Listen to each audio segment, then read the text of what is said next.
fala de cultura digital, a gente está falando de todo um contexto que se transforma na sociedade por conta da tecnologia. Então, eu costumo dizer, por exemplo, que quando a gente tem recursos como o Waze, de geolocalização, e que isso entra na nossa vida de tal forma que a gente não consegue lembrar como era viver sem aquele recurso, ele muda a forma da gente, por exemplo, se localizar no espaço. É isso que a gente chama de cultura, né?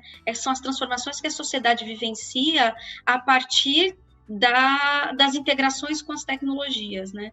Então, quando a Base Nacional Comum traz para a gente a cultura digital como uma competência a ser desenvolvida, ela não está falando para a gente, por exemplo, de simplesmente subsidiar os estudantes de forma procedimental, de saber utilizar as tecnologias, mas para além de utilizar, a gente está falando do aluno ser crítico, do aluno saber utilizar esses recursos para resolver problemas da vida real e que ele saiba, de fato, atuar como cidadão e se portar como cidadão dentro desses espaços. Então, o conceito de cultura digital é um conceito muito mais amplo do que a gente simplesmente tratar das tecnologias, né? Quando a gente tem uma instituição de ensino, ou quando a gente tem educadores que compreenderam e visualizam as tecnologias, né, a cultura digital, para além da instrumentalização dos estudantes, com certeza essa escola está vivendo menos dificuldades de se utilizar das tecnologias para promover uma educação de qualidade, uma educação com foco no protagonismo do estudante.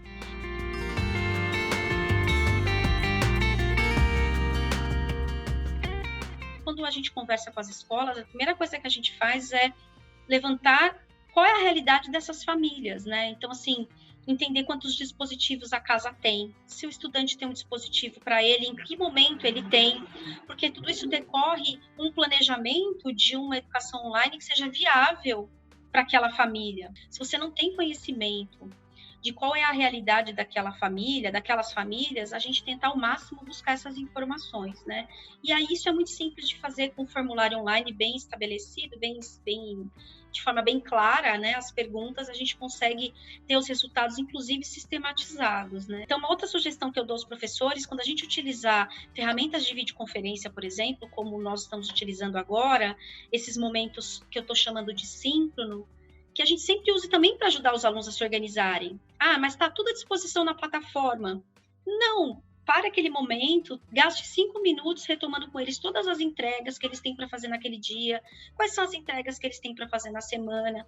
Você pode agendar momentos específicos com estudantes que estão com dificuldade de se organizar e fazer uma tutoria mais próxima desse estudante. Né? A gente, com plataformas online e que são recursos, né, ambientes digitais de aprendizagem, que a gente tem um lugar que a gente posta a tarefa, um lugar onde a gente se comunica com eles, a gente consegue rastrear os passos dos estudantes, a gente consegue perceber quem está ficando para trás, e a gente consegue fazer um trabalho mais específico com quem está precisando, né? Então, acho que são esses cuidados, e que eu costumo dizer que não são diferentes dos cuidados que a gente deveria ter dentro de uma educação presencial em sala de aula, são essas mesmas evidências de uma educação com foco no protagonismo do estudante que a gente deve levar também para os ambientes online. Dentro desse novo contexto em que a gente precisa de um ambiente, né, de aprendizagem, né, a gente chama desse ambiente, ou espaço, também a gente costuma usar esse lugar, é um espaço virtual, né, mas ele ainda é um espaço, né. A gente tem algumas necessidades que são mais elementares, como recursos para a gente começar o trabalho, né.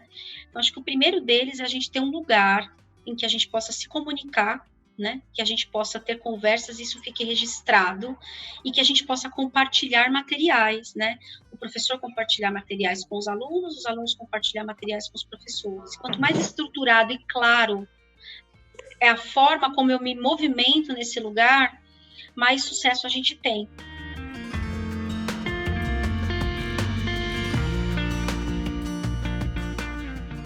Que a minha primeira orientação, tentando sistematizar um pouco, é a gente conversar com as famílias, entender os cenários dos professores, planejar um projeto pensando em que currículo é esse que eu vou oferecer dentro desse período de exceção.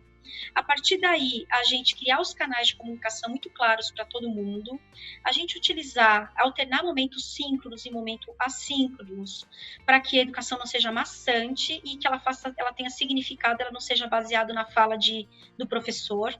Em toda educação, a aprendizagem acontece quando existe uma mobilização do sujeito que aprende.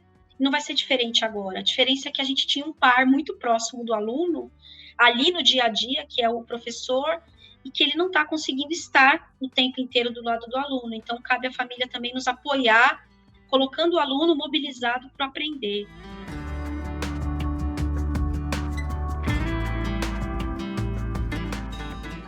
Os frutos que eu vejo é esse entendimento da importância da tecnologia como um meio, e é um meio que coloca a gente em contato, é um meio que expande tempos e espaços, é a necessidade as escolas já tinham a necessidade de se integrar com a tecnologia para desenvolver competências e habilidades do século XXI nos estudantes.